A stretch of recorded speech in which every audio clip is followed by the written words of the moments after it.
When size matters, German military faces XL problem with new super tanks. The country's army has ordered some 350 Puma tanks, considered to be the most expensive at about $9.3 million each, as well as other up-to-date vehicles of its class, to revamp the national forces. But it turns out that soldiers may be too tall to fit inside the German machines due to an alleged failure in planning and design. The German military Bundeswehr is facing a problem of size with its new Puma tank, which has turned out to be unable to fit soldiers taller than 1.84 meters, according to a report by German newspaper Welt. Existing standards for tanks currently in service allow for soldiers to be up to 1.96 meters tall.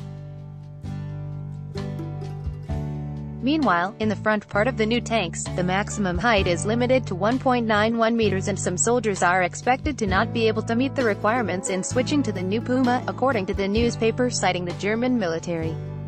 Read more, German army lacks combat-ready tanks for NATO ops, reports. Welt suggests that Berlin estimated the future size of soldiers using medical stats from over 15 years ago, and subsequently required that the new model have particularly high protection for the crew, as well as special seat construction, defending tank operators from explosive shock waves.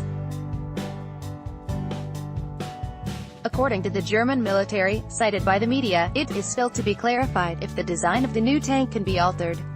According to Welt, an expert panel is to meet shortly. According to sources, the incorrect size standards are causing the German Ministry of Defense to look into ordering new equipment, new uniforms for tankmen, as well as altering hiring standards. About 350 of the 6-person crew tanks are set to enter service by 2020. Delivery of the Puma tank has now been delayed some 57 months, nearly 5 years, as the total price for the new armored vehicles has increased to $1.41 billion, with each Puma 55% more expensive than was initially indicated.